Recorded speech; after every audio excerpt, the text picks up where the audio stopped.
Welcome back to Awesome People Talking, the podcast where we feature awesome people talking with me, your host, Braden Carlisle. Today we are joined by a great magician. Think Larry David in a dragon suit, performing jaw-dropping magic tricks, and then you are on the right track. New York Times asks, how are you going to top a guy in a dragon suit? That's right, today we have Piff the Magic Dragon. So let's just get into it and answer that New York Times question. How are you going to top that? Thank you so much, Piff, for joining me here today. And just to start off, I've got a couple questions for you, and then I've gone to Reddit and posted a thread, and some of your lovely fans have questions for you, too. Uh-oh. Yeah. So, okay, before you were Piff from your penguin lecture, you said you worked in a restaurant. Did you do anything in magic before that restaurant? Like, how did you get started not as Piff, but as a magician? I was just doing, I did it as a hobby when I was a kid, and then as I went to university and tried to avoid work, then I would do various things like, restaurant gigs or weddings, private parties, mainly doing close-up magic. That was mostly what I was doing.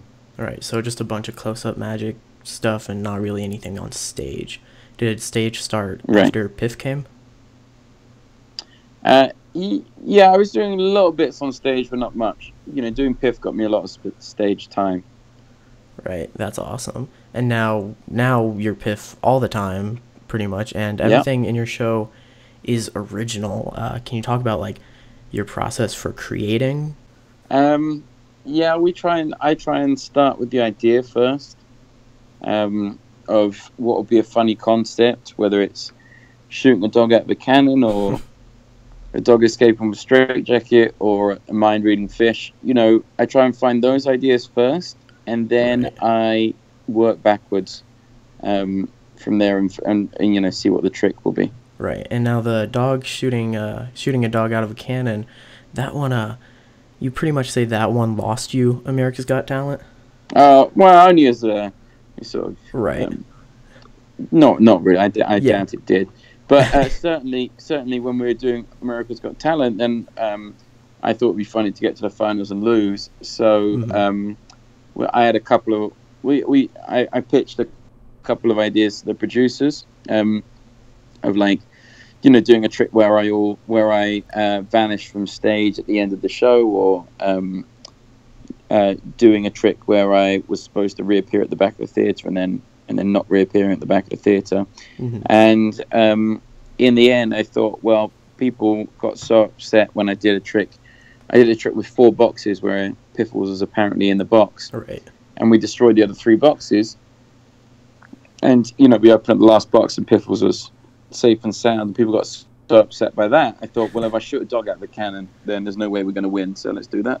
Right. So you and I know Derek Hughes also in his show references losing America's Got Talent. Did you go in there just to be funny, or was there a branding purpose behind that? Anything like that? Really, all of this stuff is just, the more you're on it, the longer you get exposure. So that's really what that stuff is about. It's just, I just look at it like free advertising. So to seriously you take the competition, I guess. Right.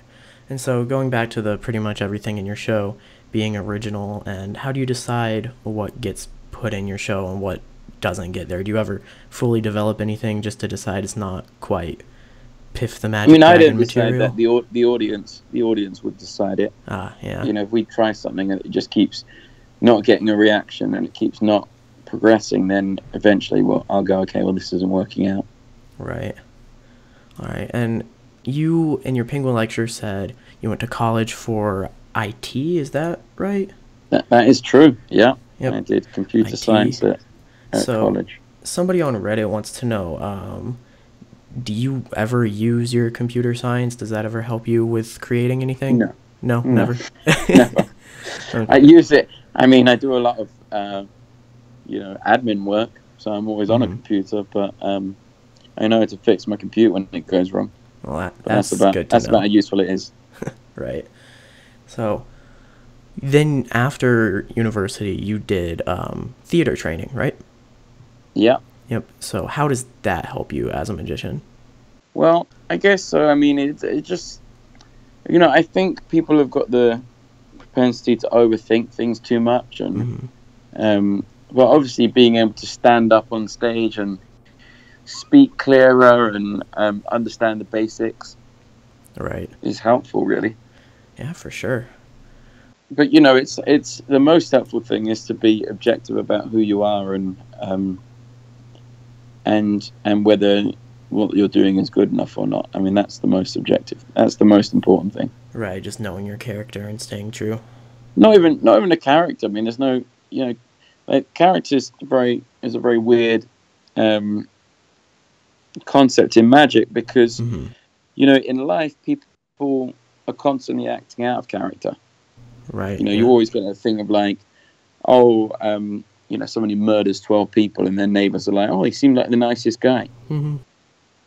So often when people say, oh, well, my character wouldn't do that, I mean, that's exactly what makes life interesting, is when your character, or the character does the things that are out of character. So I don't really talk too much about or think too much about character. It's just what you think would be entertaining. Yeah, it's just what I'm doing. Yeah, what would be funny to do at that moment. All right, awesome. Well, this question is from Ingle the Fallen on Reddit. He wants to know what's his name? Ingle the Fallen.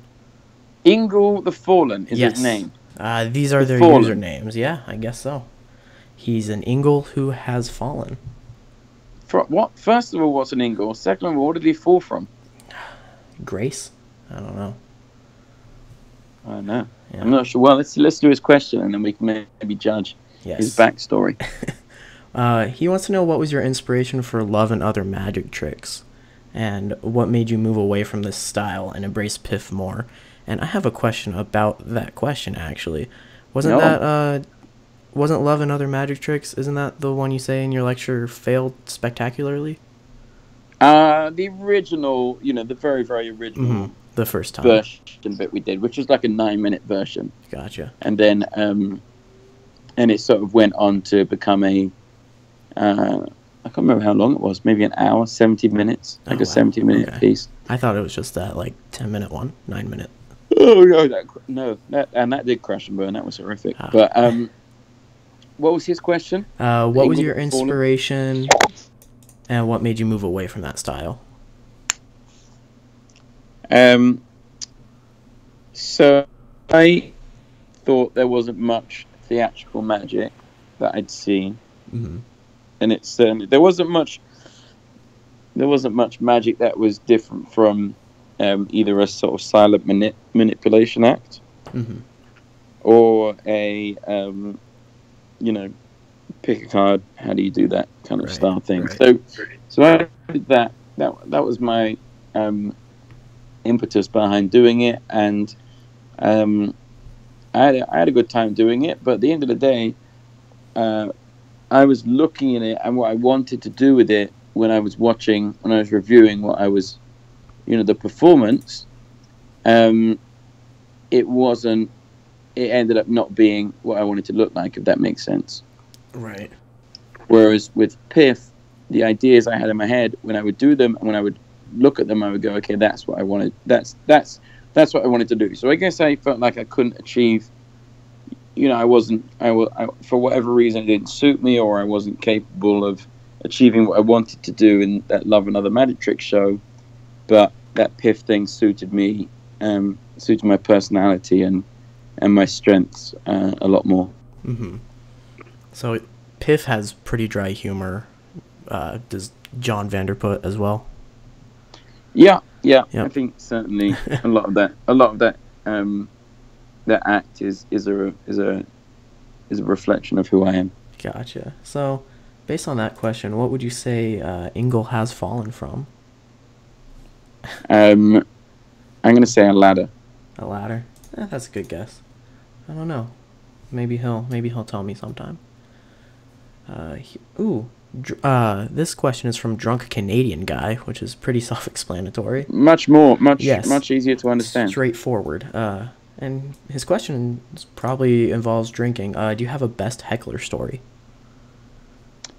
Well, Not really a best one because they were all, hecklers. I had somebody give me a good heckle once, and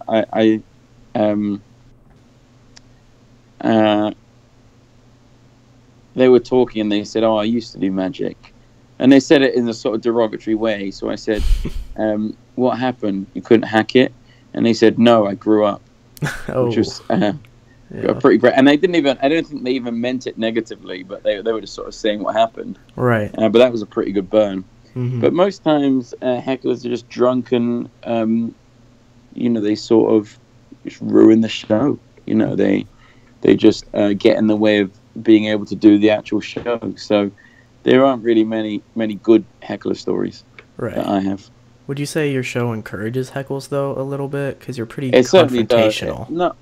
It's very confrontational. So I get people heckling me often, but usually a couple of little burns and they stop talking. It's when people are drunk that then they just don't realize they've been defeated and they carry on, and that's when it gets a bit tedious. Now, I've seen your show a couple times, and it seems like Francis gets the most heckles, though. Would you agree? Yeah, that is definitely true. Yeah, and he also doesn't know how to deal with them very well, so they keep coming. Yeah, he not only gets the heckles, but they continue. Them, yeah. Ooh, here's a good question too. It's not about Francis. That would be a great segue. I'm so good at segues. Here's another question from Gigantic. Is his name. What's something you believe about magic that other magicians might disagree with? I don't know. I just think so much of magic is contradictory. So, you have all these people who say one thing and then the next thing they're doing is completely opposite to their advice. So I just don't think that many magicians think through what they do enough. Right. And I guess they would probably disagree with that. Yeah, I love it when people are like, don't do the magician in trouble plot. And then you go see their show and they're doing the magician in trouble plot. Yeah, and I've seen people, they sort of like lecture and write books and expound all these theories, and then they get up on stage and they're unwatchable. It's like, well, you at least need the audience to be able to watch you in order to see all the stuff that you've spent years of your life doing. Right. So, I always had that thing. Well, when you see magicians with the mic on a stand and then they put it in their suit, they either have a mic holder around their neck or they put it in a pocket. I mean, for me, that's just unforgivable. So you spend all these years learning your act, but you never once you think maybe I should get a good microphone. Right. And you use a mic stand in your act, don't you? Or yeah, we use both. I use a mic on a stand. Yeah, for stand-up stuff, and then I have to use a one of the ones that it's like a little face mic. Right. It just attaches, goes in your body. Yeah, it's like a mic pack, so I need both of my hands for my act. Right. So, but yeah, you get these guys who they need both of their hands for the act, but they don't want to buy a mic pack, so they just take out the mic from a stand, they put it in their neck, and then it walks around just like slapping them in the face in a phallic manner for the rest of the act. Yeah, that microphone penis necklace. Yeah. Yeah. All right. Ooh, here's a question. Is it true that your mom made your original dragon outfit? I've heard that. No. I've heard it was your sister's, right? Well, yeah, she didn't even make it. It was like an off-the-shelf, who knows what it was. But it looked like a sort of like crocodile outfit or something. I don't know. Right. But it looked dragon enough for me to call it a dragon outfit. Gotcha. But yeah, she bought it from like a costume store and had it under her bed. And that was the first one I wore. Just took it out, put it on, and went to party, I think. I don't know. I'm trying to remember all your penguin lecture stories. I was going to a costume party. That was and no one else was in costume. Yeah, I heard that. And is that where the Piff inspiration comes from, or is it somewhere else? That's what happened. Yeah. Right there. And my friend said you should do this in your act, and they were correct. Yeah, I would be horrified if that happened to me. but you made a career of it, so. Turned into a career. It was fine. That was from the Klaus. He also wants to know, or he says he's noticed the diamonds on the dragon suit switching places. Is that true? Like, do you have multiple? Yeah, suits tell him nobody gives a shit where the diamonds are. Yeah, he does. Oh my god. Yeah, he definitely sounds like a magician. Yeah, he wants to know how many you have. Do you know how many? No, I don't. Just 7. a lot? I say 7. He won't know. Let's just tell him 7. Okay. And his other question, this is something I'm curious about too. The Russian guy who stole your act, have you ever talked to him at all? Ever spoken with him? No? No. That was just pretty... I mean, it doesn't really get much better than that. So, right. I made a little mashup video, and then my work was done with that. But, it was on a TV show that I think he was probably asked to do it, or the producers, said you should do this. So I don't think it was part of his regular act. Right. So it's not okay, just clarifying, it's not okay to put on a dragon costume, get a tiny dog, and do your act? Good luck. Good luck with it. Yeah. What if I use a raccoon suit and a tiny pig? Is that okay? Well, I think that's going to happen. Yeah. Yeah. Yeah. I think it's it's a lot of work. Good. That's the thing. It's a pain in the ass. I bet. So if somebody wants to do it, they have to jump through a lot of hoops to make it happen. Mm-hmm. How committed are you to the bit off stage? I know on stage you are a magic dragon. I'm not really a magic. Well, even on stage though. I'm only saying that. You're not. No. Oh, man. I guess I don't really. I guess I just look at it as what would be the funny thing to do, and to me, it's funny to just keep denying the fact that I'm anything else but a magic dragon on stage. Mm-hmm. I love it. Yeah, I think it's great. How many? Ooh, this is a hard name. Melon. I don't know. How many diagonal palm shifts do you do every day? That's his question. He's a magician. How many diagonal palm shifts? None ever? 0. Nope. All right, there you go. I practiced it for years, that sleight, and it just looks terrible. Yeah, and it's not fun. Well, it was pretty fun to do. Well, it's not even a sleight. It's more like a flourish. Yeah. But I have seen some people do it well, but I couldn't do it well. Yeah, I think Mac King says that he does the visible pass because it doesn't matter. They're not going to see it. I think Mac does the diagonal palm shift in his show. He does. I think he does. Yeah. But his point, I think, was that as long as they're laughing, just shows how invisible it is. Right. Yeah. It's a good one, though. I think that's the only sleight of hand question. Here's one from Ryan. That's a pretty normal name on the internet. Ryan wants to know, what's your favorite food to eat on stage? Giving the option of banana or Pop-Tart. No other options, though. Oh, it would definitely be banana. The banana. Well, I've eaten a lot of bananas. Mm-hmm. And Neil Patrick Harris is eating your sandwich. Say that again?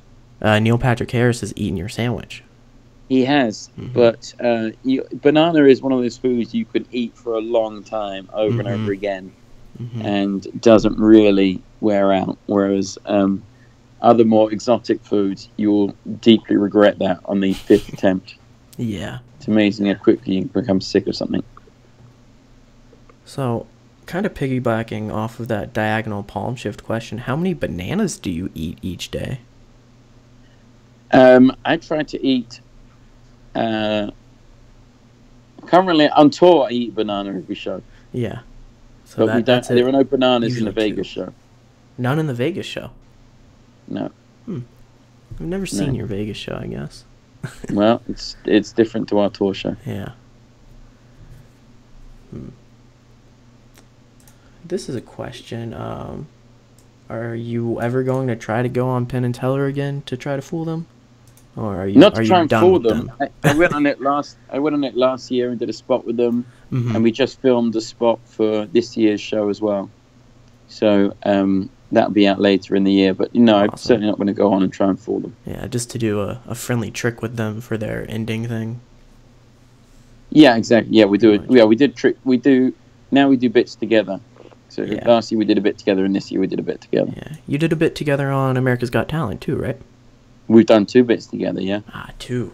That's pretty Yeah, cool. performed a lot with Penn and Teller. Mm-hmm. And in your Netflix special, Penn is gonna be in it, right? He is. Mhm. Well, we don't know whether it's for Netflix yet, but for Oh, whoever it never mind, is, scratch that. yeah, Penny's is in it. And he has his own dragon suit. Is that right? He does. Okay. He does have his own dragon outfit. Yeah.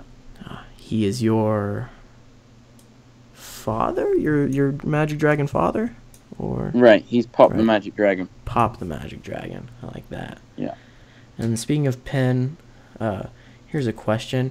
Has the number of pockets on your dragon suit changed? I know you guys talked about that for probably at least an hour over on Penn Sunday School. Yeah. Every time. Yeah. We. Mhm. Every time we do, somebody brings it up. It Yep. is a bit of a black hole. I think it's like 27 now, but it changes all the time. Mhm. Yeah. So It does does. It changes depending on where the where we what show we're doing and all that sort of stuff. Right. So like your tour show would have different amount of pockets than your mega show. Exactly. Yeah. Yeah. That's funny to think about, but I guess if you don't need the pockets, why have the pockets? Yeah. Well, sometimes you need to not have a pocket Oh, where you yeah. previously had a pocket. Mm-hmm. So, So you have like pockets, home and away jerseys.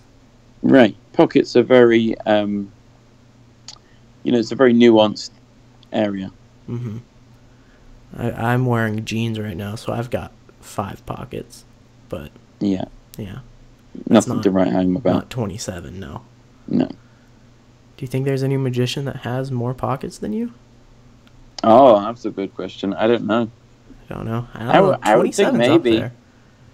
Mac has got a lot of pockets. Yeah, he does. Mac King. But not 27 though. Well, the thing with I've got pockets within pockets, which is Mhm. what helps me push up to 27. Right. Now, Mac has a bit with his shoe. Would you consider that a pocket for him? Or is that just a shoe? No. No, you can't start trying to claim those as pockets. No. Even if Fig Newtons fall out of them all the time? Irrelevant. Irrelevant. Yeah, So just because something goes in somewhere doesn't make it a pocket. correct. It's a good lesson in life. Mm-hmm. That Keep could you be out of said jail. about a lot of things. Yeah. Awesome. Well, that's all the questions that Reddit had. Is there anything you'd like to say to any little tiny 10-year-old magician listening that wants to be... Oh my God, A magic 10-year-old man. magician. Yeah. Maybe. Are you sure you want to do the whole magic thing? I mean, it's pretty brutal. No, I mean, I think the main thing. My advice would be don't listen to advice. Mm-hmm. Just go and make your own mistakes and work as hard as you can. Yeah. Is that what you did, or did Yeah. you listen to the advice? I listened to the advice for a long while, and Mhm. it didn't get me anywhere. And in fact, it sort of took me away from what would have been more helpful, which is just me doing what I actually wanted to do. Mm-hmm. So, So with I would not definitely listening... say- Yeah, Mm. definitely don't listen to advice. including that piece of advice, Mhm. which of course means that if you're going to disregard that piece of advice, you should listen to every piece of advice other Right. than this one. So now trying Yeah. to figure out what to do, you've basically caused that little tiny 10-year-old magician to explode. There is a slight paradox in what I'm saying. Yeah, there is. But, I mean, hey. And now, without listening to any advice, what was your path for Piff? Did you do... I know you are pretty much... You do comedy shows and not magic shows, right? You do comedy venues? Yeah. I Mhm. mean that only because that's like the more existing venue. There aren't really that many magic venues. Right. Yeah. So we tour a lot in comedy clubs, theaters, and casinos. Mm-hmm. Yeah, you tour a lot. How does... The Flamingos must be pretty flexible to let you tour that much. Well, Most we do Vegas like shows don't tour, right? 250 dates a year in the Flamingo or something. or Okay, 200 yeah, that's dates a a year. lot. We do a long we do a lot of dates. I mean, we just work a lot. So That's pretty cool. Well, thank you so much for coming on the podcast with me. Any last bit of advice you'd like to say? disregard my previous advice about disregarding advice, and now listen to all advice, including and specifically my last previous piece of advice. Awesome. Well, thank you so much. You're welcome, buddy. It's piffthemagicdragon.com for tour dates, right? That is true. Yeah. Awesome. Yeah. Well, perfect. All right. All right. See you soon.